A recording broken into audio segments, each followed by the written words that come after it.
Hola Victoria. Hola, ¿qué tal? Bienvenida al canal online de entrevistas de ARPA. Muchas gracias por invitarme. Hombre, a ti por venir, por favor. Hoy queremos hablar de un montón de temas. De hecho, preparar la entrevista contigo ha sido bastante complicado porque puedes hablar de muchísimas cosas con mucho criterio. Hemos escogido algunas: felicidad, política, cuidados, feminismo, bioética, pero realmente es un compendio bastante alocado de temáticas. Antes de ir a ello, me gustaría pedirte que le explicaras a la gente quién eres, aunque mucha gente ya lo sabe. Bueno, vamos a ver, yo nací en Barcelona, estudié Filosofía y Letras en la Universidad de Barcelona, la especialidad de lo que entonces se llamaba Filosofía Pura, ¿no? Porque Filosofía y Letras era una carrera con 2 cursos comunes y 3 de especialidad. Luego estuve un par de años trabajando con un profesor de la universidad, que era un jesuita, Alfonso Álvarez Volado, y que montó en Barcelona una escuela de teología muy progre, y yo estuve ayudándole como secretaria durante un par de años. Luego me casé con Francisco Rico, que era compañero mío en la universidad. Nos fuimos un año a Estados Unidos porque a él le habían invitado a dar un curso en la Johns Hopkins. Allí escribí mi primer libro, porque bueno, tenía en la cabeza temas de teología por el trabajo que había hecho con Álvarez Volado. Había un movimiento, eran los años, estaba cerca del 68, era el año 1967, había un movimiento teológico muy radical de crítica, sobre todo protestante, de teología protestante, contra la teología excesivamente ortodoxa, dogmática, que ponía en cuestión muchas cosas, la idea de Dios, la idea de religión.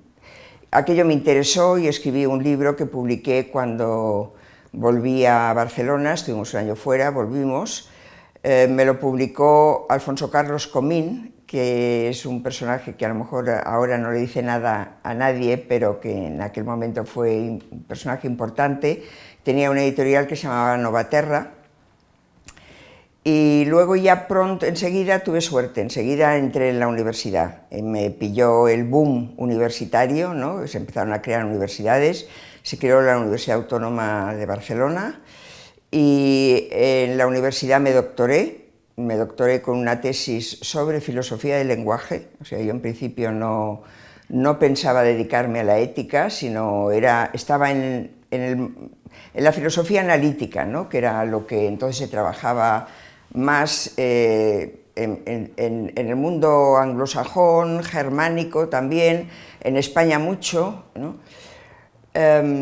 Hice una tesis sobre la pragmática del lenguaje y estuve en la universidad. Bueno, luego me derivé hacia la ética por razones bastante obvias, porque los mismos analíticos, filósofos analíticos, muchos de ellos, a partir de preguntarse por el análisis, por hacer el análisis del lenguaje moral, derivaron hacia cuestiones de filosofía moral. Y estuve en la universidad bueno, hasta que me jubilé prácticamente, con 2 interrupciones. Una cuando Joan Reventós, que era el presidente del PSC, me ofreció el presentar mi candidatura al Senado, y me pareció un reto interesante, y estuve una legislatura en el Senado. Y luego, ya casi al final, cuando ya casi estaba a punto de jubilarme, me ofrecieron también ser consellera del Consell de l'Audiovisual de Cataluña, que era incompatible con la universidad, y estuve allí pues hasta la jubilación. Ya no volví a la universidad.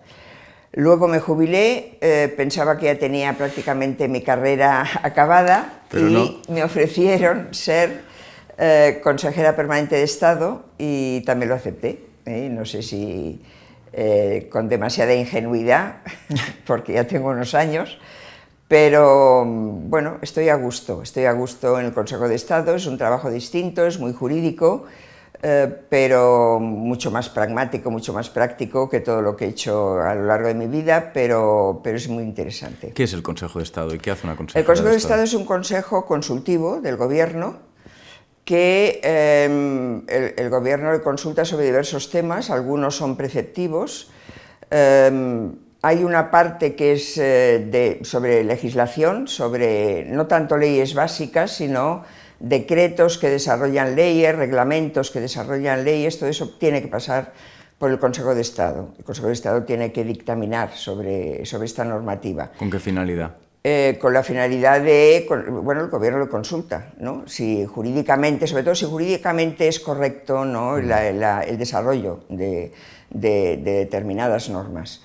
Y luego hay toda otra parte que es, pues, por ejemplo, pues, bueno, hay mucha parte de responsabilidad patrimonial, lo que se llama responsabilidad patrimonial, que son reclamaciones de la ciudadanía. Esto es muy interesante, ¿no? Reclamaciones que hace la ciudadanía cuando piensa que la administración, por decirlo de una forma vulgar, los han tratado mal, es decir, no han actuado correctamente, por ejemplo, en temas de sanidad, en temas de prisiones, en temas de contratos, en temas de educación también, por ejemplo, becarios, ¿no? que piden una revisión de oficio porque no les han dado una beca a la que creían que tenían derecho. Estas cuestiones pasan también preceptivamente por el Consejo de Estado y por lo tanto es un panorama muy amplio de cómo trabaja la administración, ¿no? Bueno, y cómo la ciudadanía pues, responde o recibe o reacciona ante ese trabajo de la administración. ¿Y las reclamaciones de las que hablas? Las reclamaciones pasan por la justicia. Piden una indemnización normalmente, ¿no? Cuando la debería... indemnización tiene pasa de una cantidad determinada, va al Consejo de Estado. Si es muy pequeña, no. Y a veces la indemnización se concede, otras veces no. Eso es lo que hay que discutir y sobre lo que hay que dictaminar. Pero tú eres filósofa. Tú eres filósofa. Sí. Si necesitan juristas, ¿qué tipo de... ¿Qué aportas? Bueno, ¿Qué contribución? a ver, sí, el trabajo básicamente es jurídico, o sea, el fundamento de lo que se dictamina es jurídico. Pero, vamos a ver, también es sentido común, porque las leyes no se aplican de una forma automática, hay vacíos a veces... en fin, ahí se discute bastante. En la comisión permanente nos reunimos todas las semanas y discutimos todos los dictámenes que las distintas secciones han trabajado y llevan al consenso de la permanente cada semana. Y se discute. Quiero decir que no siempre está claro lo que se dictamina y por qué y las razones que se dan y todo eso es... pues, tiene también una parte que no es estrictamente jurídica. Muy bien. Estamos haciendo esta entrevista en plena pandemia. Estamos todos bastante cansados de la situación actual y por eso nos ha apetecido hablar de la cuestión de la felicidad y del bienestar. En la búsqueda de la felicidad, que es un libro que, por cierto, no lo hemos dicho, pero has escrito unos cuantos libros con ARPA, que quede claro que existe esa connivencia. En la búsqueda de la felicidad profundizas en diferentes conceptos de la felicidad a lo largo de la historia. Y me gustaría empezar preguntándote lo siguiente: ¿qué crees que es la felicidad o la búsqueda de la felicidad? Es una pregunta muy amplia. Yo no intento definir la felicidad, intento acercarme a las opiniones de bastantes filósofos que han hablado de la felicidad, no necesariamente para definirla. Yo creo que seguramente intentar definirla no es lo que hay que hacer desde la filosofía. Lo que sí se plantean muchos filósofos, por ejemplo Aristóteles, que es el primero, y del que yo soy muy aristotélica, ¿no? En mi manera de hacer filosofía he aprendido mucho y me parece muy interesante, muy aplicable al mundo de hoy lo que dice Aristóteles. Él parte de la idea de que el ser humano busca la felicidad en esta vida y lo que nos dice es qué debe hacer para acercarse a la felicidad o para no errar, para no equivocarse en esa búsqueda, ¿no?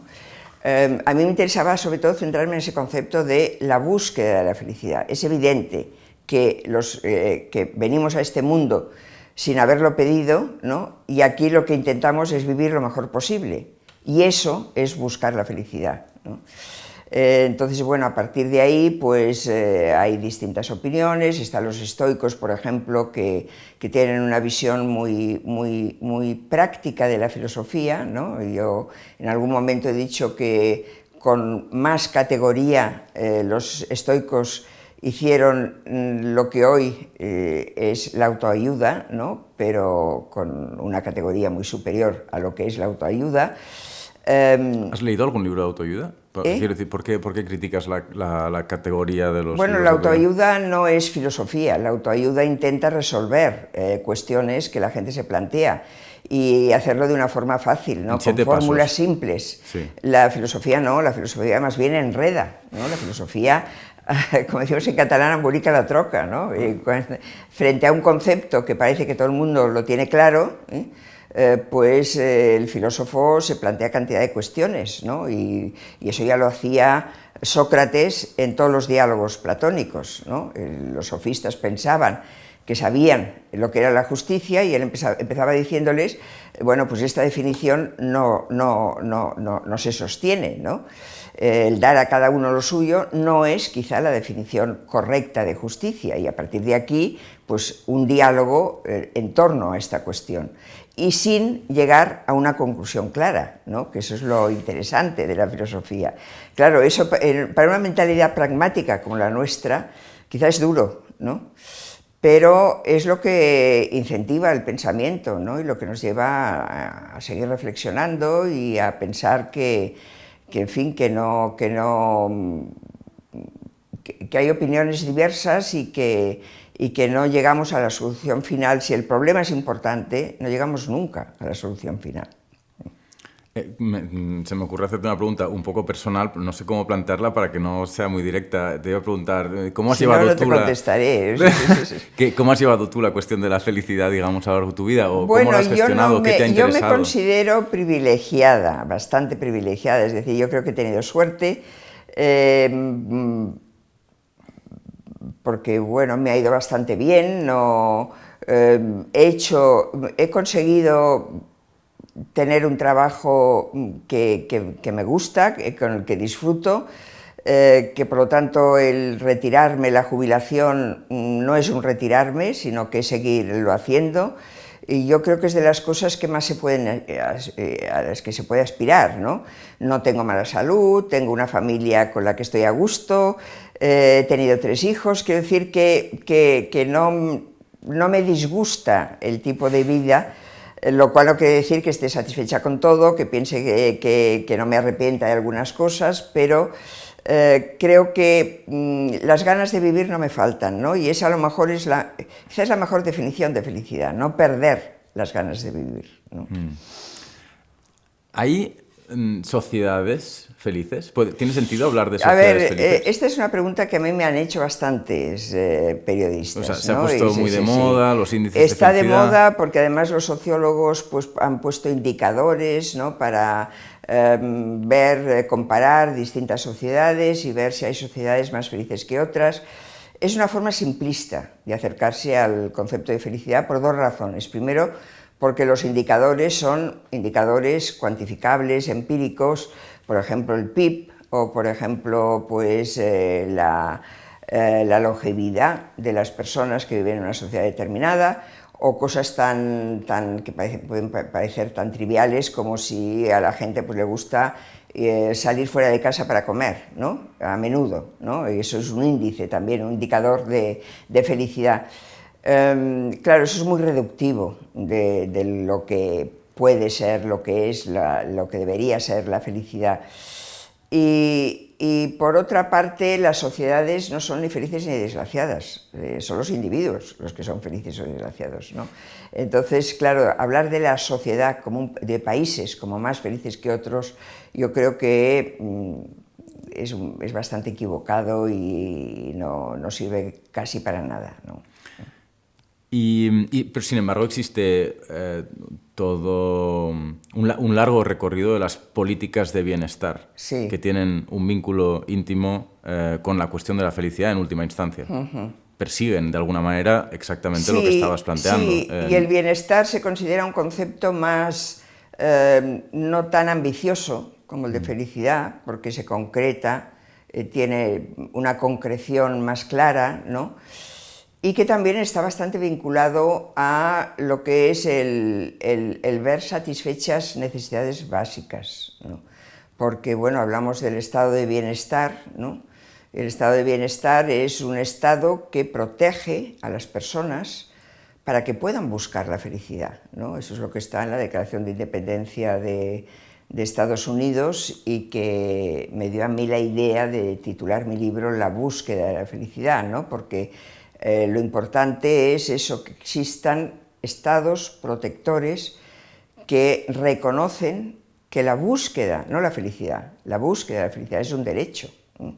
Y que por lo tanto tienen que proteger a las personas para que tengan las condiciones mínimas para que puedan buscar la felicidad. Una persona que tiene que pensar solo en la supervivencia, en poder comer cada día, no puede buscar la felicidad, porque no tiene satisfechas necesidades que son muy elementales, ¿no? Y una persona que tiene un salario mínimo 50 euros más elevado tampoco que... mucho, tampoco mucho, ¿no? O sea, todo lo que son políticas que son más de beneficencia, ¿no?, que de justicia, ¿no?, yo creo que no llegan a poner las bases de esas condiciones para buscar la felicidad. Recientemente hemos publicado una nueva edición de Virtudes Públicas, un libro muy importante dentro de tu pensamiento. En realidad las virtudes públicas están bastante relacionadas con lo que venimos hablando. ¿Qué son las virtudes públicas? A ver, yo escribí Virtudes Públicas en un momento en que el concepto de virtud estaba muy en cuestión en filosofía, ¿no? El lenguaje corriente, el concepto de virtud es anacrónico incluso hoy, en la ¿no? sala de profesores sigue siendo anacrónico, pero porque se consideraba desde algunas corrientes críticas del liberalismo que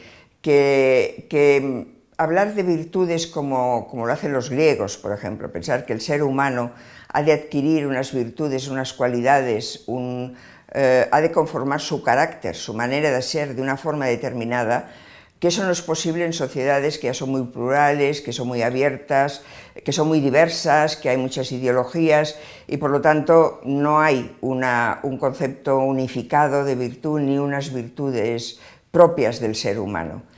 Yo pensaba que sí, yo creo que sí, ¿no?, que si vivimos en democracia y en un Estado de Derecho que ha de garantizar unos derechos fundamentales, a la ciudadanía hay que exigirle una manera de ser, ¿no?, mínima, ¿Cuál es lo esa que yo manera diría de ser? un mínimo común ético, ¿no? Ese mínimo común ético es lo que hoy llamamos civismo, ¿no?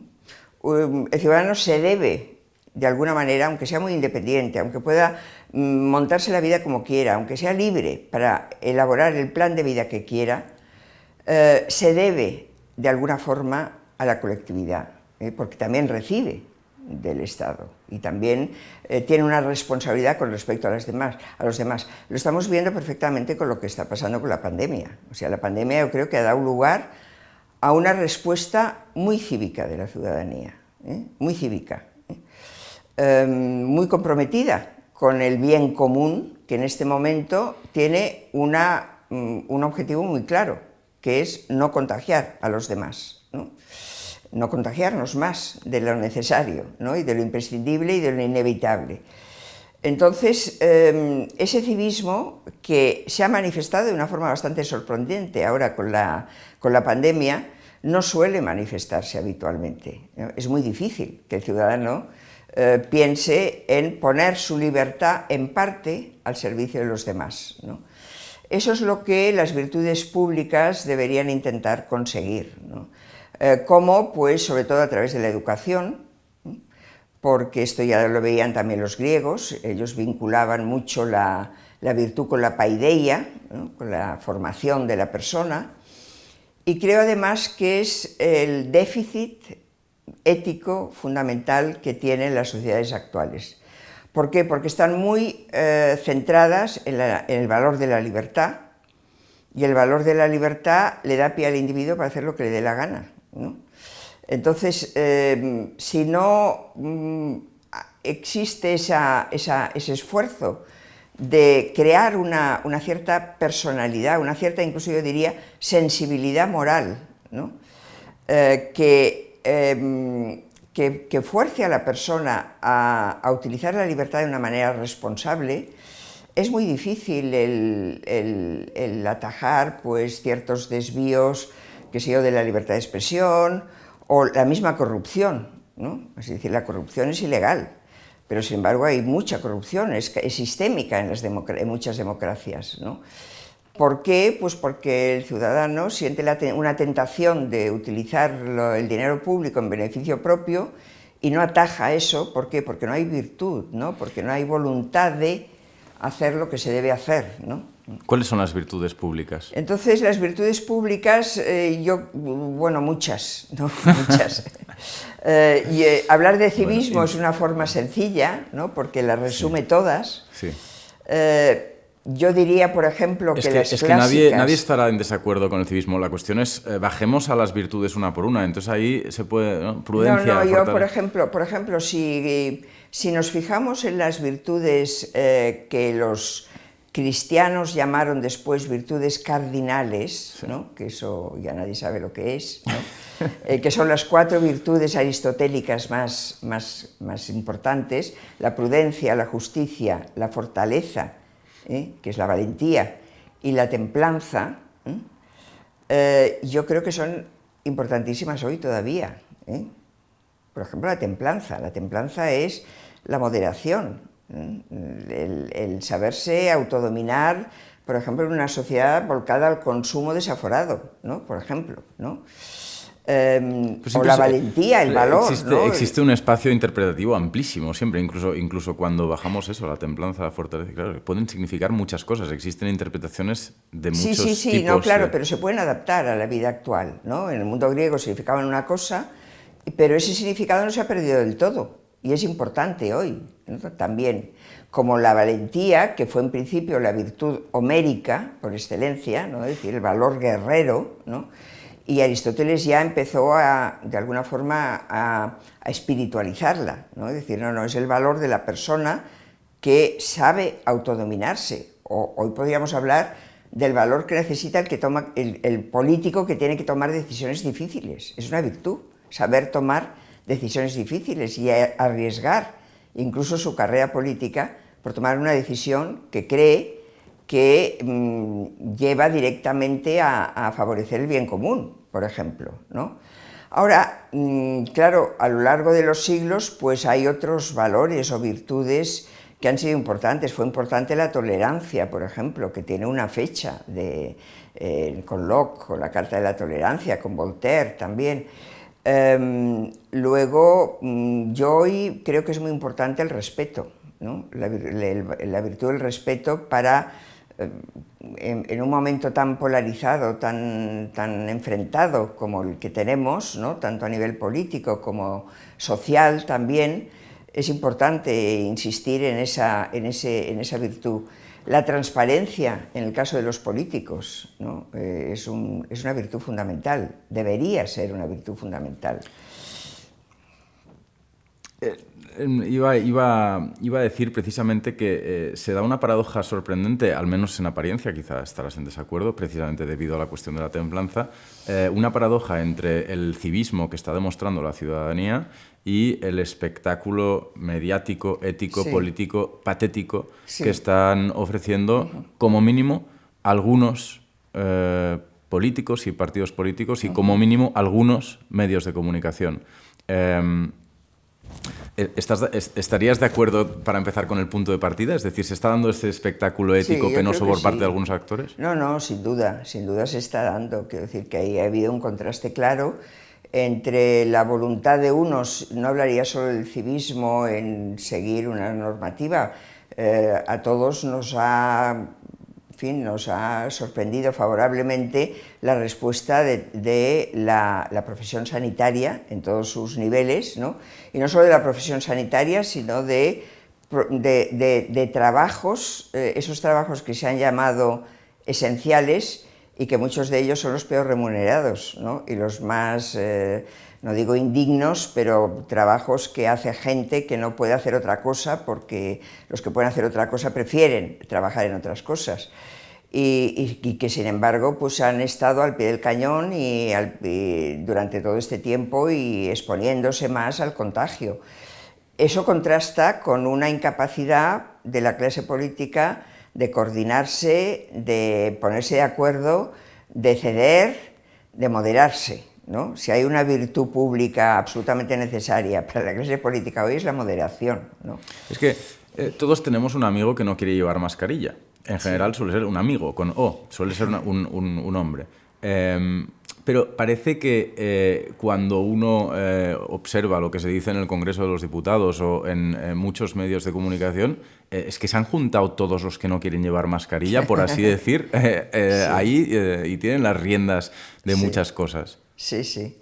Sí, no, es verdad, es verdad. Yo creo que, bueno, yo he estado en la política un tiempo, ¿no? Y es verdad que hay una dinámica política que te arrastra. Te arrastra en parte por culpa de los medios de comunicación, porque los medios de comunicación, el extremismo, no digo que les gusta, pero les ayuda a vender, ¿no? Y eso también repercute en lo que finalmente la ciudadanía acepta como bueno, porque, en fin, a Trump le ha votado muchísimos millones de gente, ¿no? Con todo lo que ha hecho y con lo extremista que es. Bueno, pues no hace falta decir nada más, ¿no? Está todo dicho. En una situación como la que estamos describiendo, tú tienes otro libro que siento hablar tanto de los libros de Victoria Camps, pero no estamos aquí para hacer publicidad de esos libros, pero simplemente es que ha escrito muchos libros y están muy bien. Bueno, también. Nunca sobra. Pues, en Elogio de la Duda, evidentemente, haces una defensa de algunas de las virtudes que estás comentando ahora, pero ante una situación como la actual, ¿no crees que la radicalidad es a veces una exigencia ética? La radicalidad sí, no, y además cuando uno está convencido de que algo debe ser de una forma determinada, tiene la obligación de defenderlo, ¿no? Pero, a ver, esas convicciones son pocas, o son muy abstractas, ¿no? Es decir, todos sabemos que no hay que discriminar, ¿no? Y que no discriminar es una forma de avanzar hacia la igualdad. Y por lo tanto, nadie en público se atreve a defender la discriminación de una forma manifiesta. Bueno, también, ojo que pensemos, sí. Pero bueno, quiero decir que hay los grandes valores, los defendemos con convicción, pero en realidad esos valores a la hora de llevarlos a la práctica plantean muchas dudas, ¿no? ¿Qué es no discriminar a un inmigrante, por ejemplo? ¿Hasta dónde podemos decir que estamos discriminando incluso a los que aceptamos que entren, ¿no? Y que vengan? Por la forma en que tienen que vivir, ¿no? Por la forma en que les cuesta las dificultades que encuentran para situarse, ¿no? Las grandes desigualdades que se han producido en los últimos años, ¿no? Eso no es discriminación, ¿no? Claro, ahí hay dudas, ¿no? Y sobre todo hay dudas sobre qué políticas habría que llevar a cabo para que eso se arreglara, y se arreglara de la mejor manera posible.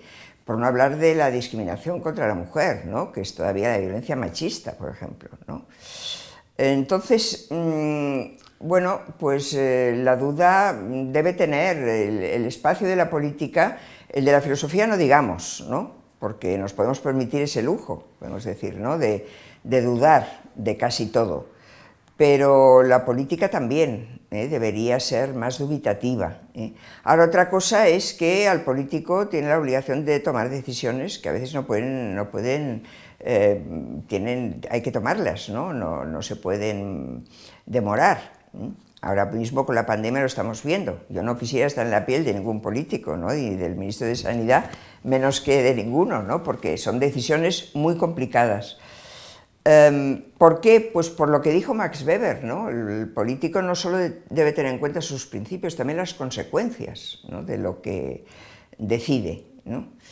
Y esas consecuencias, pues, a veces obligan a modelar, en fin, incluso a limitar algunos principios, y si cree que esa es la forma adecuada de hacerlo, pues tiene que hacerlo. Tú has expresado siempre un posicionamiento político socialdemócrata. Esto es así, ¿no? Sí. ¿Qué queda de la socialdemocracia? Ha estado en cuestión durante muchos años, ahora parece que se puede volver a... Bueno, yo hablaría más del socialismo. Yo hablaría más del socialismo que de la socialdemocracia. La socialdemocracia tuvo su momento. El socialismo no puede desaparecer, ¿no? Como ideología y como una serie de objetivos políticos que tienen como valor fundamental la igualdad, porque teniendo en cuenta que sin igualdad, sin una igualdad mínima, no hay libertad. Por lo tanto, no es renunciar a la libertad a favor de la igualdad, sino decir, bueno, es que los que son tan desiguales, los que llegan a una desigualdad tan extrema, no, aunque se les reconozca la libertad, no pueden hacer nada. No son libres, ¿no? Y por lo tanto ni tienen derecho a la educación, ni tienen derecho, de hecho, un hecho muy claro es quiénes son los más fracasados escolares.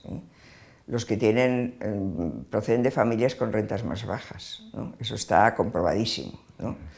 Entonces, el socialismo tiene ese objetivo, ¿no? De igualar más, redistribuir los bienes básicos, o si queremos ser más materiales, redistribuir la riqueza. Introduzco un paréntesis, es una pregunta que siempre me he hecho, es muy estúpida y probablemente pues, así lo juzgarás, pero ¿cómo puede ser que la gente, por así decir, inteligente o con más acceso a la educación o que ha pasado más tiempo pensando, se encuentren al final de sus vidas y a mitad de sus vidas en lugares políticos tan distintos unos de otros? ¿Cómo es que no piensan todos lo mismo? Sí, yo también me lo planteo. Porque hay cosas que a mí me parecen muy obvias, ¿no? Pero no. Y que pienso, ¿cómo es posible, ¿no? Que no seamos en eso, no estemos más unidos, ¿no? en determinados objetivos, ¿no? Yo creo que estamos más unidos, es decir, los grandes valores son universales, y eso creo que hay que defenderlo así, ¿no? Y además se han ido universalizando. Es decir, si por ejemplo hacemos un repaso de lo que han sido las declaraciones de derechos humanos, desde la Bill of Rights inglesa, que fue la primera Carta de Derechos, pasando por la Declaración de la Revolución Francesa, a la Declaración de 1948, bueno, pues ha habido un desarrollo de derechos fundamentales que además se pretende que sean universales. Es decir, que de hecho no hayan estado suscritos por todos los países tiene muchas explicaciones, pero son derechos que deberían ser universales, ¿no? Y eso lo pensamos desde la derecha, si es una derecha razonable, si no es una derecha razonable no, y desde la izquierda. Ahora, otra cosa es lo que decía antes, ¿no? A la hora de llevarlo a la práctica, ahí hay discrepancias, y hay algunas discrepancias que yo creo que son estrictamente políticas, en el peor sentido de la palabra política, ¿no? de confrontación, ¿no? De decir, si lo dices tú, yo diré que no, ¿no? Pero eso es algo que enturbia mucho la política y que no debería ser así. Te voy a hacer unas cuantas preguntas sobre política, un poco de entrevista barata, lo siento, son bastante rápidas y al mismo tiempo, o sea, son baratas porque son demasiado complejas, creo yo. Pero bueno, en tu opinión, ¿qué significa ser de izquierdas o de derechas? Ser de izquierdas, bueno, yo creo que otra forma de decirlo sería ser conservador o ser progresista, ¿no? El ser progresista es una voluntad de cambio, y de ver que hay muchas cosas que no están funcionando bien y que deberían funcionar mejor, en el sentido no de abandonarlo al mercado, ¿no? Que es una forma de abandonar la política, sino en el sentido de decir, bueno, hay unos objetivos de igualdad, vuelvo a insistir porque me parece que es la única forma de expresarlo, que hay que conseguir, ¿no? Y por lo tanto esa voluntad es una voluntad de izquierdas. La derecha es más conservadora. Con lo cual yo quiero decir una cosa, ¿no? Ser conservador no es malo, es decir, hay cosas que hay que conservarlas, ¿no? Una persona de derechas te diría gracias. ¿Eh? Una persona de derechas te diría gracias, Victoria. No, porque hay cosas que deben ser conservadas, ¿no? Y a veces las revoluciones en eso a veces se equivocan, ¿no? Porque quieren cambiar demasiado deprisa o quieren echar por la borda, por ejemplo, los valores religiosos, los valores cristianos. Bueno, Yo soy agnóstica, ¿no? Pero reconozco que a lo mejor muchos valores, el mismo de la igualdad, no estarían hoy donde están si el cristianismo no hubiera hecho lo que ha hecho, ¿no? No reconocer que ha habido avances en la historia de la humanidad que hoy consideramos que hay que entenderlos de otra forma, o que quien los llevó a cabo hoy ya no tiene sentido que se le reconozca ese valor, y yo creo que eso es equivocado. Hay cosas que hay que conservarlas, ¿no? Y que no se deben tirar por la borda porque estemos en otra línea de actuación, o porque veamos cosas nuevas que también hay que conseguir. ¿Te gusta el eje de categorización izquierda-derecha o progresismo-conservadores? Yo creo que es útil. Y la prueba es que por mucho que intentemos eliminarla, no lo conseguimos. O sea que yo creo que sí, que hay que dividir, ¿no? Y el bipartidismo, incluso a mí, creo que lo otro son matices del bipartidismo. Acaban siendo matices, ¿no? Necesariamente. Pero ahora hay otros ejes de categorización que cobran fuerza, ¿no? Autoritarismo versus democracia. Sí, pero entonces ya no estamos en democracia. Quiero decir que, claro, si es autoritarismo y democracia, ya estamos en otra onda, ¿no? Ya no es derecha-izquierda dentro de la democracia, ¿no? Estamos en 2020. Liberalismo, socialismo, pero bueno, es que el ser liberal tampoco rechazable, ¿no? El liberalismo fue progresista en su momento, ¿no? Y el valor de la libertad ha sido un valor fundamental, ¿eh? Que tiene sus perversidades, ¿no? Y nos dicen que los países asiáticos que no han sido liberales, no hablo solo de China, que no es democracia, sino Corea del Sur, o Taiwán, o Singapur, o países que han triunfado con la pandemia, ya la han eliminado de alguna forma, ¿no? Bueno, pues se achaca ese valor comunitario que han tenido, ¿no? De menos individualista, más disciplinado con respecto a lo que es el bien común. Tú has defendido muchísimo el federalismo para nuestro país. ¿Quieres hablar un poco de ello? Sí, bueno, a ver, yo creo que es la solución, no sé si hablar de soluciones, pero yo creo que yo diría que es la respuesta más adecuada al conflicto que tenemos, ¿eh? ¿Qué conflicto tenemos? Al conflicto político de naciones que quieren ser Estado, que no lo han sido nunca, pero que de una forma que a mí me resulta bastante incomprensible, ven en algo que deberíamos intentar superar, que es la idea de Estado-nación, ¿no? Porque divide mucho, ¿no? Y enfrenta mucho a los países, ven en eso una posibilidad de emancipación y de liberación, ¿eh? Yo no lo veo, ¿no?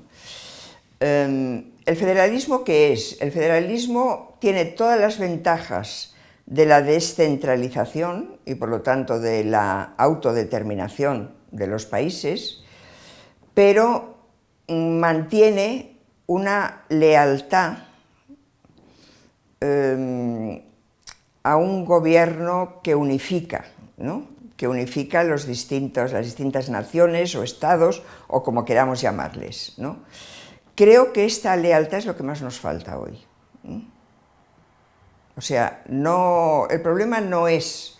Si el problema fuera solo de reparto de competencias o de redistribución financiera, de repensar el sistema de financiación, ¿eh? Sería más fácil de resolver. Pero es que lo que nos falta es esa lealtad que en el caso de España ha sido siempre bastante difícil, históricamente, ¿no?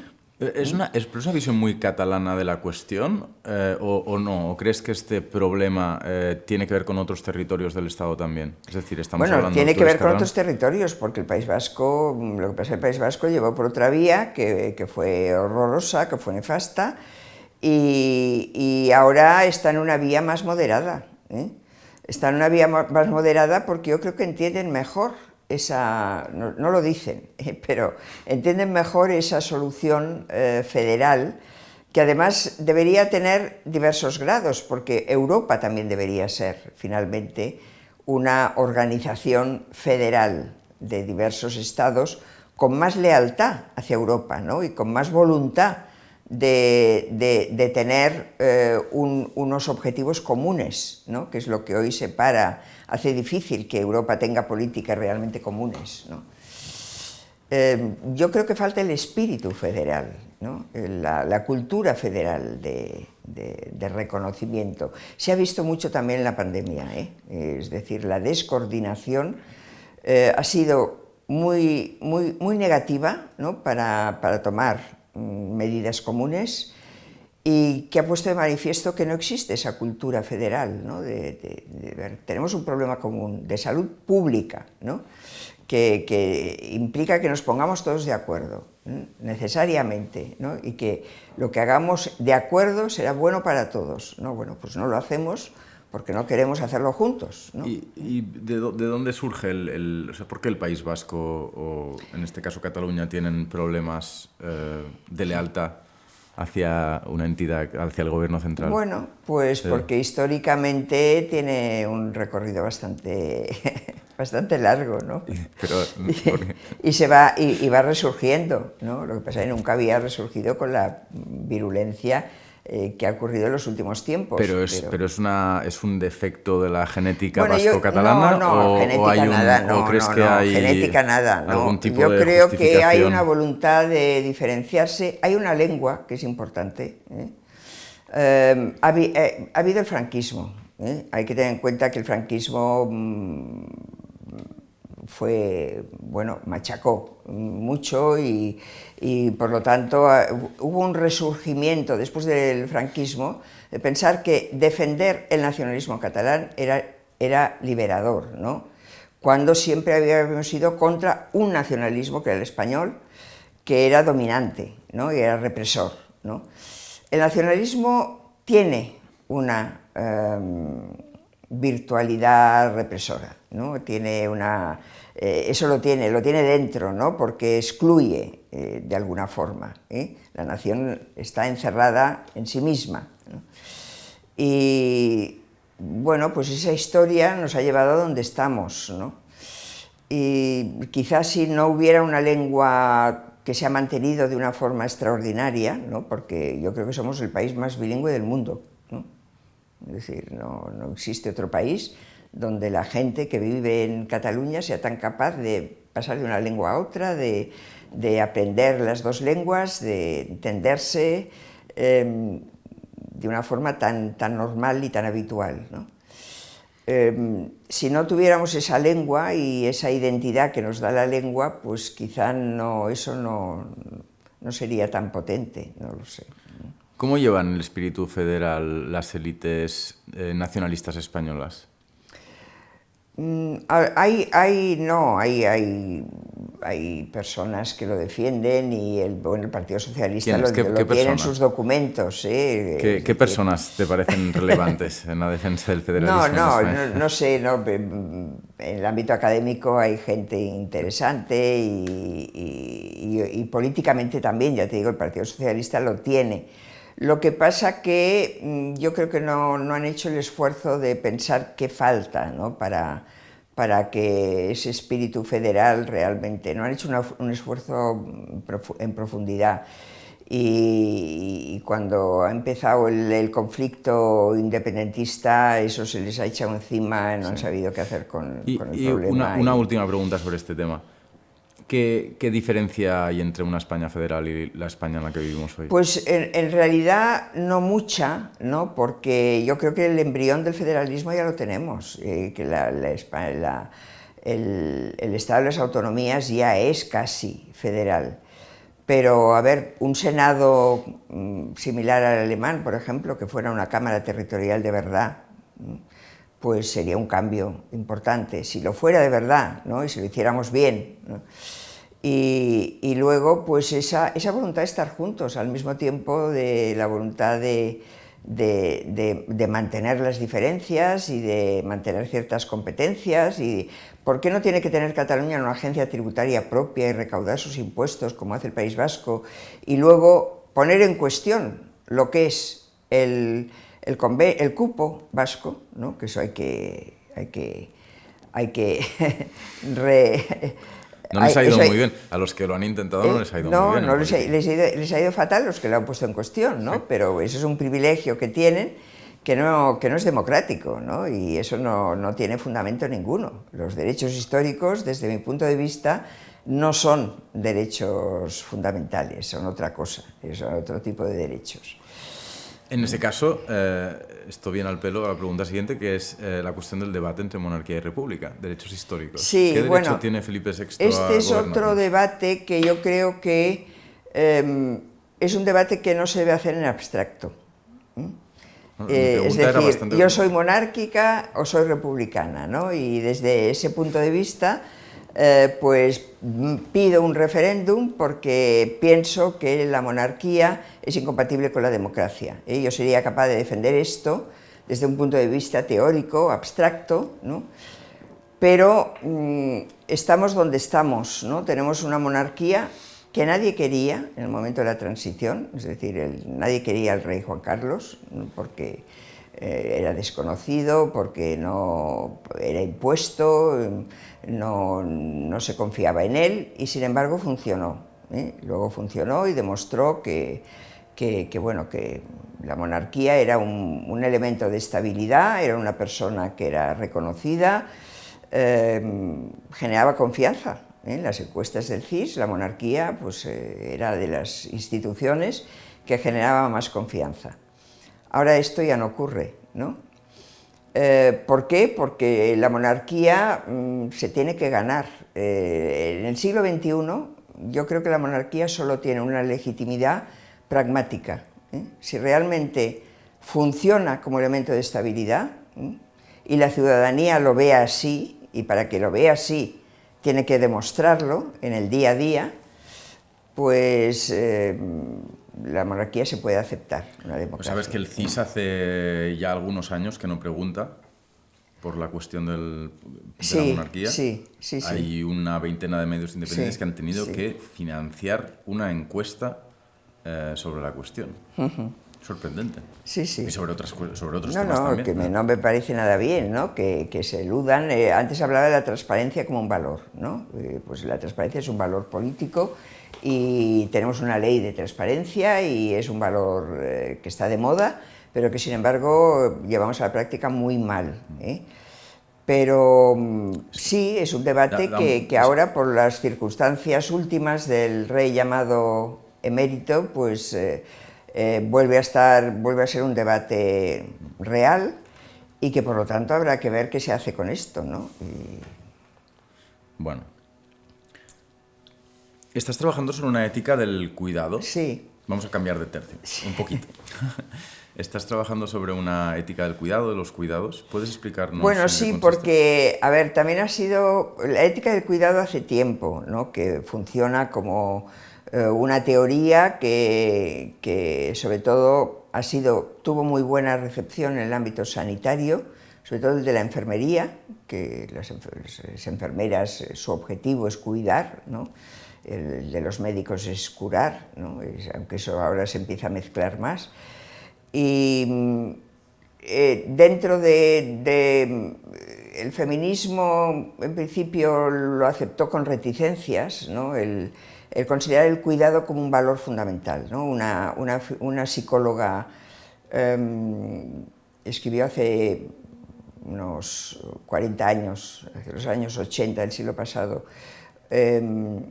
un libro titulado Con una voz diferente, In a Different Voice, Carol Gilligan, donde decía que el cuidado era un valor tan importante como la justicia. Ella llegaba a esta conclusión a partir de un trabajo de campo que había hecho para... bueno, es un poco largo de explicar, ¿no? Pero es un trabajo de campo para para explicar la evolución de la conciencia moral en la infancia, ¿no? Enmendaba la plana a su maestro, Kohlberg, ¿no? Que decía que explicaba que tener conciencia moral significa llegar a una especie de madurez por la cual una persona acepta determinadas normas porque porque es autónoma y porque cree que está bien aceptarlo, no porque lo diga el derecho, ni porque tema el castigo, ni porque tema la autoridad o porque se lo impongan, ¿no? Carol Gilligan decía, esto no es del todo así, las niñas cuando responden a las preguntas se ve que aceptan que una obligación es una obligación moral porque por una especie de responsabilidad frente al que está cerca de cuidarlo, ¿no? de hacerse cargo de lo que le pasa, no tanto porque haya una norma, es decir, el paradigma era otro, ¿no? Y entonces, bueno, se empezó a hablar del valor del cuidado como un valor fundamental, que desde el punto de vista más filosófico es interesante también porque corrige esa idea que es la idea, el paradigma, el modelo de la modernidad de un sujeto autónomo, autosuficiente, independiente, que se relaciona con los demás por la vía del contrato, ¿no? y que llega a soluciones racionales, ¿no? Lo otro tenía más que ver con el sentimiento, ¿no? Las personas somos vulnerables, ¿no? A lo largo de nuestra vida pasamos por etapas, nacemos siendo dependientes y si vivimos muchos años moriremos siendo dependientes. Por lo tanto, necesitamos del otro, ¿no? Y somos más seres relacionales, o no solo somos seres autónomos, sino también seres relacionales, ¿no? Y esa relación es la del cuidado. Claro, esto con la pandemia se ha puesto en el centro de todo, ¿no? Porque el tener que cuidar del otro ha sido una obligación, está siendo una obligación, ¿eh? Yo no solo tengo que velar por no contagiarme yo, sino por no contagiar a los demás, ¿no? A los que viven en mi entorno, por lo tanto, y cuidar de los que están mal. Y bueno, y todo eso me ha llevado a, durante todo este tiempo, pues en la cantidad de webinars que he participado, he tenido que darle vueltas a la relación de cuidado como un deber, o sea, el ser cuidado no es solo un derecho, sino que es un deber de todos, y bueno, y estoy trabajando en eso, ¿no? En que se puede desprender de ese valor del cuidado como un valor, porque además hay otra cosa importante, ¿no? Que yo debo decirle como mujer, ¿no? Las feministas no aceptaron de entrada muy bien el hablar del cuidado porque era un valor femenino, un valor que se había desarrollado solo en la vida privada, en la vida doméstica, un valor, un trabajo, el del cuidar, nunca remunerado. Y por lo tanto decían, si ponemos el valor del cuidado en el centro, no nos estamos echando piedras al propio tejado, ¿no? Porque es un valor femenino, es un valor que han desarrollado las mujeres. Lo que se está diciendo desde la ética del cuidado es que eso no debe ser así, ¿no? El cuidado tiene que ser un valor repartido, distribuido. En parte, la política y la administración deben hacerse cargo de muchos cuidados, pero en parte también hay cuidados que deben ser de las personas, ¿no? Los padres deben cuidar de sus hijos y los hijos deben cuidar de sus padres cuando son mayores, ¿no? Y esa es una obligación y es una responsabilidad que debe estar repartida, no solo tiene que ser femenina, sino femenina y masculina y de todos, por igual.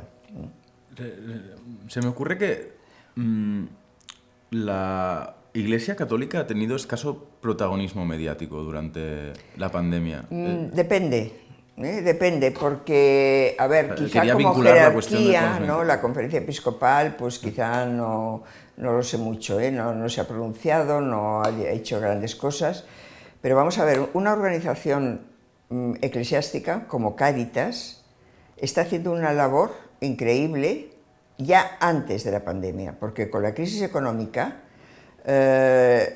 la recaptación de alimentos y el facilitar las comidas a los indigentes, todo eso lo han hecho mejor el tercer sector, y dentro del tercer sector organizaciones que tienen mucho que ver con la Iglesia o que son directamente eclesiásticas, que la administración pública, ¿no? Por lo tanto, eso de que ha estado callada depende, lo que se entienda por callado, ¿no? Porque en la práctica han tenido un papel muy importante. No, no lo decía como una crítica, simplemente como Sí, sí. siempre se me ocurría que se ha oído hablar poco tengo Sí. la impresión de esto. Ya. El paradigma de los cuidados le debe mucho al feminismo, aunque estás hablando de la dificultad del feminismo para asumir esta filosofía de los cuidados, en fin, el valor del cuidado, el paradigma de los cuidados su desarrollo le debe mucho al feminismo, porque en los últimos años Sí. es el feminismo el que está movilizando, No, no, y haciendo todo el avanzar tema, por discurso. ejemplo, de la conciliación de la vida laboral y familiar es un tema del feminismo. Yo creo que es uno de los temas del feminismo más de futuro, ¿no? Conseguir que eso se resuelva bien. ¿Qué es el feminismo hoy? ¿Qué debería ser? Bueno, a ver, yo creo que es la lucha por la emancipación de la mujer, siempre ha sido eso, ¿no? Ha tenido diversas olas, como se dice desde dentro del feminismo. Estamos en la más difícil, ¿no? Porque, a ver, la primera ola, que fue la de las sufragistas, que lo que intentaba era pues el sufragio, que era una cosa muy obvia, ¿no? El sufragio, el poder votar, y la primera y la segunda ola, que consiguieron que la mujer en los países, sobre todo, porque hay países que todavía están muy poco avanzados en este tema, pero los países más desarrollados, la mujer ya tenga acceso prácticamente a todo, y por lo tanto jurídicamente la igualdad de los sexos sea una realidad, y eso se ha conseguido. Ahora toca lo más difícil, que es no conseguir un cambio jurídico. También tiene que haber cambios jurídicos, pero conseguir un cambio de mentalidad, ¿no? Que es lo que cuesta más de cambiar. Si la mentalidad hubiera cambiado, no habría violencia de género, ¿no? Y hay violencia de género porque hay machismo, ¿no? Por lo tanto, el feminismo hoy es intentar ese cambio de mentalidad. Eso es lo que debería hacer el feminismo, por diversas vías. También por la vía de las políticas públicas, también por la vía legislativa, porque conseguir que no haya brecha salarial, por ejemplo, no se consigue solo apelando a la buena voluntad de los empresarios, por ejemplo, ¿no? Sino que hay que legislar también, ¿eh? Pero es que la legislación ya dice que no tiene que hay que a igual trabajo, igual salario, ¿no? Por eso que lo que falta es que cambien las virtudes, que cambien las costumbres de las personas, que cambie el carácter, la manera de ser, ¿no? En la vida familiar, ¿cómo se consigue que haya un reparto realmente igual, equitativo, ¿no? Y a lo largo por la voluntad del hombre, sobre todo, de decir, yo no solo ayudo, yo hago más, aquí todo está repartido. Y a lo largo llevas trabajando este tema muchísimos años, el feminismo te interesa y has publicado mucho sobre él desde hace muchos años. ¿Qué ha cambiado a lo largo de tu vida? O sea, en tu experiencia concreta, es una pregunta prácticamente personal. ¿Qué ha cambiado a lo largo de tu vida no. y qué no ha cambiado? De mi vida no tanto, pero de mis hijos sí. O sea, la relación que tienen las parejas hoy en la vida doméstica no tiene nada que ver con la que yo tengo todavía con mi marido. Es decir, esa relación de igualdad es otra, ¿eh? No se ha llegado a una relación del todo satisfactoria, ¿no? Porque es que hay muchas dominaciones en la sociedad, ¿no? Que algunas no están ni siquiera percibidas por las mismas mujeres que sufrimos la dominación, ¿no? Yo muchas veces me plantea una cosa muy elemental, ¿no? Es decir, cuando yo daba clase, ¿no? Pensaba más en el alumno o en la alumna, ¿no? Tú cuando das clase, algunas personas las tienes más presentes que a otras, ¿no? Porque están más atentas, porque ves que te escuchan más, por lo que sea. Yo pensaba, realmente, ¿en quién me estoy fijando más, ¿no? Bueno, eso son cosas que son inercias, ¿no? Que por costumbre vas haciendo y no te replanteas si realmente aquello está bien, ¿no? Ese trabajo es muy lento, ¿no? Y yo creo que eso es lo que debería orientar y guiar el feminismo del futuro. Lo está haciendo bastante, ¿eh? Es curioso porque, desde luego, las personas cambiamos y probablemente sería justo decir que tú y yo somos más feministas hoy que hace 10 o 20 años, pero se dan cambios increíbles a nivel generacional, ¿no? Parece que Sí. es casi un tema evolutivo, ¿no? Sí. Se está avanzando muy deprisa simplemente porque hay gente que ha nacido más tarde y ha llegado a una Lo sociedad cual con quiere valores decir que han distintos. cambiado los hombres y las mujeres, los dos.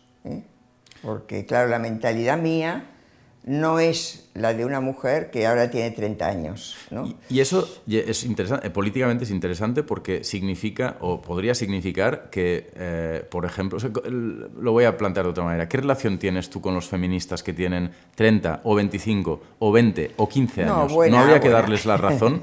¿No habría que ponerlos a ellos o a ellas a tomar decisiones, precisamente porque es Bueno, evidente ya las que... toman, ¿eh? Tenemos a Irene Montero, por ejemplo, de ministra, o sea que... Bueno, hay una.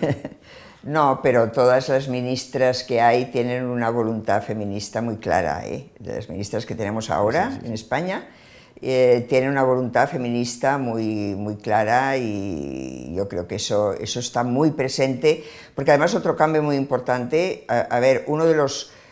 por ejemplo, cuando yo estuve en el Senado, no sé si llegábamos al 20% en la En el ratio de representación de distribución mujeres. política, Sí. ¿no? Ahora ya, yo creo que ya es el 40%, el 40%, y además ha sido así por obligación de algunos partidos políticos que en sus listas tenían que ser paritarias, o sea, se ha conseguido en un periodo de tiempo bastante rápido. Pero lo que se ha llamado siempre el techo de cristal, que era no llegar a los puestos de más responsabilidad, es que eso se está rompiendo muy, muy rápidamente. Tenemos una vicepresidenta de Estados Unidos. ¿Cuántas personas, mujeres, están ocupando cargos de responsabilidad en el Fondo Monetario Internacional, en el Banco Central Europeo? Es decir, hay estadistas de prestigio. Eso está cambiando muy rápido. El sector público o parapúblico o semipúblico parece que está evolucionando un poco mejor, pero si uno mira pues, se me ocurren ahora mismo las empresas del IBEX, es más verá, difícil. evidentemente es muy fácil pensar en Patricia Botín, pero después de Botín, es más difícil, ¿quién viene? pero las están presionando mucho los consejeros de administración. Los consejos de administración hay un 18% pero de mujeres, creo, en España. Se están presionando mucho y llegará un momento en que, aunque sea por marketing, tendrán que poner mujeres y ya lo están haciendo más lentamente, pero yo creo que ese no es el problema fundamental ahora, porque la mentalidad esa está, ¿no? Y un retroceso es muy difícil en ese sentido. No, pero en función de la velocidad del cambio podemos cambiar la vida de muchas mujeres. Quiero decir, si los cambios ocurren hoy, las mujeres que tienen ahora 20, 25, 30 años, a lo mejor sí que les interesa la cuestión de la velocidad del cambio. No, claro que les interesa, pero bueno, también hay una cosa que hoy se empieza a reflexionar a fondo sobre una cosa que no se había reflexionado nunca, sobre la maternidad. Nunca. El feminismo lo ocultó, ese tema, ¿no? Simone de Beauvoir decía que ella había optado por no ser madre, ¿no? Y que para desarrollar su carrera eso no era su opción. Hoy hay muchas mujeres desde el feminismo, y desde un feminismo que no tiene por qué ser de bandera siempre, pero que el problema ven los pros y los contras de la maternidad, y se atreven a decirlo y en todos los sentidos, ¿no? Claro, la maternidad es un hándicap para la mujer, obviamente lo es, ¿no? Porque sí, lo es, porque bueno, es la mujer la que pare los hijos, por lo menos hasta ahora. Pero la sociedad podría el cuidado de los eso. hijos, pues bueno, yo no sé si el sentimiento maternal es una ficción, como decía Elizabeth Badinter, ¿no? Que decía que era una ficción. Yo creo que no es una ficción, yo creo que algo hay, ¿no? Las mujeres tienen más necesidad de tener hijos que el hombre. Al hombre le da igual, en principio, a la mayoría de los hombres les da igual. ¿Esto lo dices en base a qué?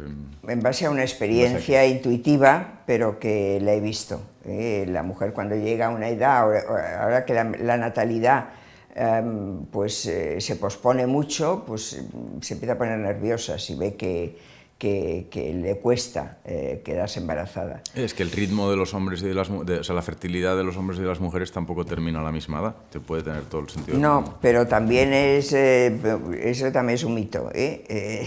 Es decir, se puede, pero también es más difícil también para el hombre. Es decir, la fertilidad no es la misma, ¿no? Entonces, yo pienso que, claro, el hándicap de la maternidad lleva a la mujer a valorar, o sea, su espectro axiológico valorativo, su jerarquía de valores, no es exactamente la misma. Muchas veces los mismos políticos se han quejado diciendo es que nosotros ya buscamos a mujeres, pero no están tan disponibles como los hombres, se lo piensan más, ¿no? O dicen, bueno, sí, yo haré esto, acepto este cargo, pero solo por un tiempo limitado, porque tengo hijos pequeños y no los quiero, no quiero dejar de ocuparme de ellos tanto tiempo, ¿eh? Eso ocurre porque es costumbre en la mujer ser así, ¿no? Pero la pregunta es, ¿no debería ser también costumbre en el hombre? ¿Eh? ¿Por qué la mujer es la primera que acepta un trabajo a tiempo parcial? Porque piensa que es su obligación, ¿eh? ¿El no ocuparse de los hijos todo el tiempo es una culpabilidad que la mujer no debería tener? ¿O es una culpabilidad que también debería tener el hombre, ¿no? Ese es el tema. Sí, sí, ¿no? hay muchas cuestiones en las que se bueno, podría... todo esto, ¿por qué lo digo? Porque el que las mujeres no ocupen cargos de responsabilidad, muchas veces, es porque se resisten más, también, ¿eh? Porque piensan que hay otras cosas que a ellas les gratifica y que a lo mejor debería gratificar a todo el mundo, más que tener un cargo de responsabilidad, ¿eh? Esa es un poco la idea que... Está muy bien. ¿Es posible ser conservador y feminista o de derechas sí, y sí, feminista? Sí. Y yo hay una cosa que, bueno, yo creo que los partidos de derechas, por ejemplo, hoy son feministas, aunque a veces utilizan un artilugio, ¿no? Para decir, bueno, somos feministas liberales, ¿no? Nuestro feminismo es un feminismo liberal, que viene a querer decir que cada cual sea feminista a su manera, ¿no? Pero el feminismo está ya, yo creo, en el ADN de las personas civilizadas, diría yo, sean hombres o mujeres, sean de derechas o de izquierdas. Y yo, por ejemplo, cuando estaba en el Senado yo descubrí, primero, una cosa: algunos temas que tenían que ver con la mujer, con cuestiones que afectaban a la mujer, nos ponían de acuerdo enseguida a las mujeres del PP y a las mujeres del PSOE y a las mujeres de todos los partidos. Y luego ha habido una especie de reticencia por parte de los partidos de izquierdas, que yo creo que es injusta, que han dicho, por ejemplo, la derecha nos ha robado el feminismo. ¿Quién ha dicho esto? Yo lo he oído. Más de una vez, ¿no? Es decir, el feminismo es nuestro, ¿no? Hemos sido nosotros. Es verdad que ha sido la izquierda, ¿eh? la pionera en el feminismo, pero que la derecha robe, es que no roba, es que se universaliza el feminismo, porque es de justicia, ¿no? Y por lo tanto no es quiero decir, hay que verlo de otra forma, ¿no? No hay que verlo como algo exclusivo sino que lo importante es que deje de ser exclusivo de la izquierda y que pase a ser una causa que defienda cualquiera, en cualquier partido político. ¿Estás al día sobre el debate sobre los derechos de los trans? ¿Los derechos de los trans? Bueno, yo creo que eso primero no tiene que ver con el feminismo, eso es otro tema, es un tema distinto. Lo que pasa es que el feminismo, o algunas feministas empezaron defendiendo la teoría queer, ¿no? Que era, bueno, el género no depende de la biología, sino que es algo escogido, y de ahí se ha pasado a la transexualidad como una causa que yo sería muy cautelosa, ¿no? Porque creo que no se está defendiendo con prudencia, ¿no? Y que no, en fin, que el sexo no depende de la biología, yo no me lo creo, ¿no? Yo lo pongo en cuestión, ¿no?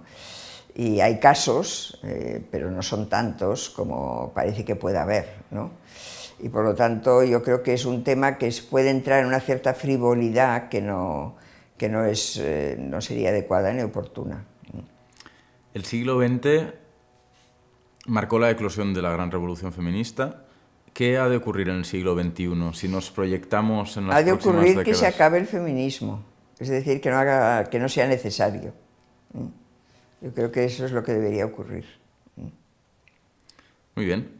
Si te parece, podemos pasar a un último bloque de preguntas que podría durar muchas horas, pero que durará un ratito, que tiene que ver con bioética. Tú eres una gran experta en bioética, debes ser de las personas en España que más sabe de bioética, vamos, seguro, ya lo digo yo. Y hay 3 cuestiones muy importantes en bioética ahora mismo de las que me gustaría que habláramos: la manipulación genética, la gestación subrogada y la eutanasia. Me gustaría que habláramos largo y tendido, con lo cual, si te apetece enrollarte, pues perfecto. ¿Son deseables? ¿Son imparables? ¿Son indeseables? Podemos empezar por la manipulación genética. La eutanasia, sin duda. Es decir, la eutanasia ya está en el Parlamento español, la ley, y supongo que será aceptada, será aprobada. Sin duda, porque ha cambiado. Es decir, yo creo que ha sido bueno el debate que ha habido en torno a la eutanasia desde que empezó, el caso aquel de Karen Kinlan en Estados Unidos, una chica joven que bueno, por una cuestión de drogas quedó en coma y su estado era irreversible, y sus padres, que eran católicos además, pidieron que se la desconectara, y al final se hizo, pero tuvo que ir a juicio y en fin, fue un proceso largo. Fue el primer caso mediático de eutanasia. Eso no quiere decir que la eutanasia no haya existido desde siempre, ¿no? ¿Qué ha pasado desde entonces? Pues desde entonces eutanasia era eso, ¿no? Una persona podía estar intubada toda la vida y en estado vegetativo, y no se admitía que se la desconectara porque parecía que era un crimen, ¿no? Que no se debía hacer. Eso hoy ya no es eutanasia. Eso ya se puede hacer, eso se hace, ¿no? Se ayuda a morir a las personas que están en fase terminal, se les da morfina, los cuidados paliativos aceleran la muerte, y es una muerte que no es agónica, y por lo tanto todo eso, lo que antes se llamaba eutanasia pasiva, ya no es eutanasia, eso se hace y está permitido. Con lo cual pasó el debate de la eutanasia a introducir una cosa que era muy importante, que eran los cuidados paliativos, y el pensar que morir con sufrimiento no es digno ni es humano, y por lo tanto eso hay que evitarlo en todos los casos. ¿Para qué queda la eutanasia? Pues para ayudar a morir a las personas que lo piden. Y personas que lo piden, es decir, lo tienen que pedir, ¿no? Bien porque lo escriban en un testamento vital, lo cual es más difícil cuando esa persona pierde la cabeza, ¿no? Y hay que aplicar un testamento y no se le puede preguntar, porque las personas cambiamos de opinión, y por lo tanto ahí hay un problema, ¿no? Y según qué leyes de eutanasia esta posibilidad la dejan al margen todavía. Pero luego está la eutanasia de la persona que tiene una ELA o que tiene un parapléjico, o que se quiere caso suicidar, de San Pedro, ¿no? que quizá necesita ayuda para suicidarse, simplemente. Si necesitan ayuda, hay personas que se pueden suicidar porque no necesitan ayuda y se suicidan, pero hay personas que no lo pueden hacer, si están imposibilitados. Era el caso de San Pedro, ¿no? Que necesitaba que alguien le ayudara, que alguien le aportara lo que necesitaba para morir. Sin que hubiera un riesgo jurídico para la persona que lo hiciera, claro.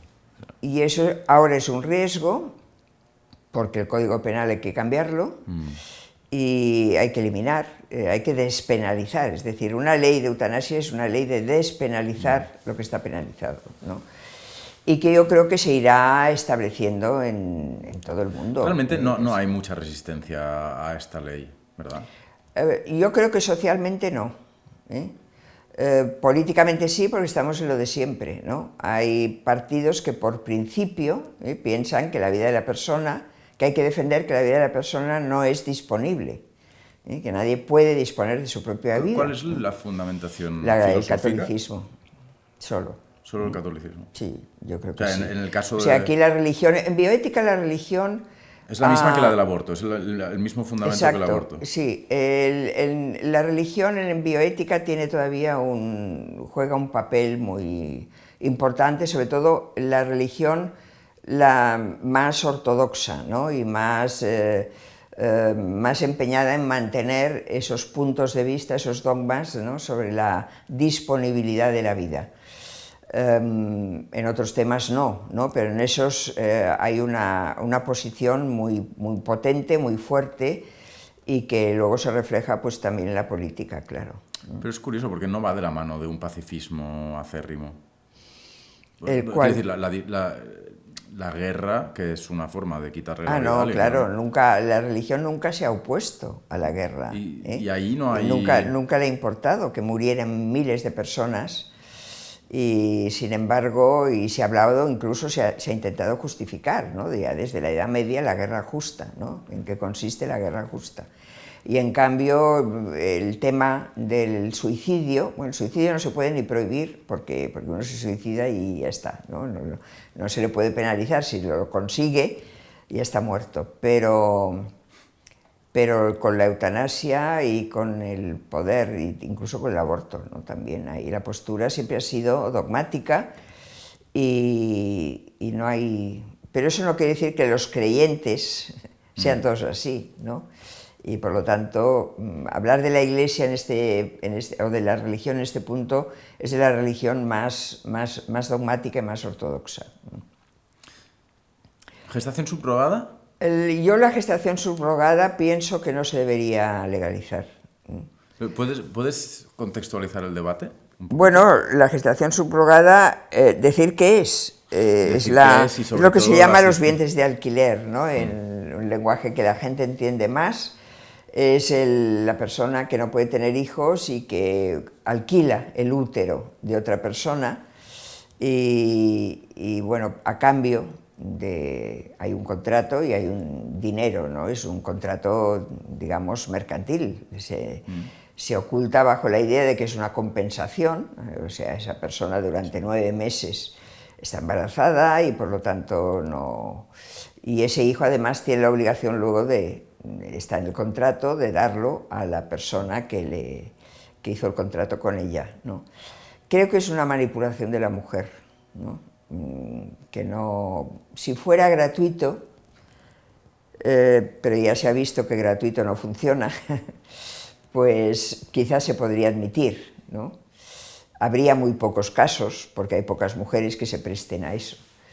La gestación subrogada, pues es eso, y se presta a contratos que pueden ser muy bestias, ¿no? Y que se hacen en algunos estados, en Estados Unidos, por ejemplo, está permitido y ahí es donde quizás se hace mejor, ¿no? Pero no deja de ser, pues, mercantilizar algo que no se debería mercantilizar, ¿no? Dentro del feminismo existen ambas posiciones. Sí, existen ambas posiciones y además, claro, aquí el problema es que esto acabará quizá legalizándose por la vía de los hechos consumados, como en algunos lugares. Es el típico tema que si se legaliza en un país atrae a gente y por lo tanto luego repercute en qué debe hacer el país donde no está legalizado. Hay personas que han salido fuera, han ido a Ucrania, han ido a otros lugares donde eso se podía hacer y luego han querido venir con el hijo y aquí no se les permitía la entrada porque el hijo no estaba reconocido y al final ha habido que reconocérselo y por esa vía finalmente es posible que se llegue a legalizar también por la presión de las clínicas que se dedican a esto y que son un lobby potente. ¿Y queda la manipulación genética? Y manipulación genética, a ver, yo creo que aquí no podemos hablar en términos muy generales, ¿no?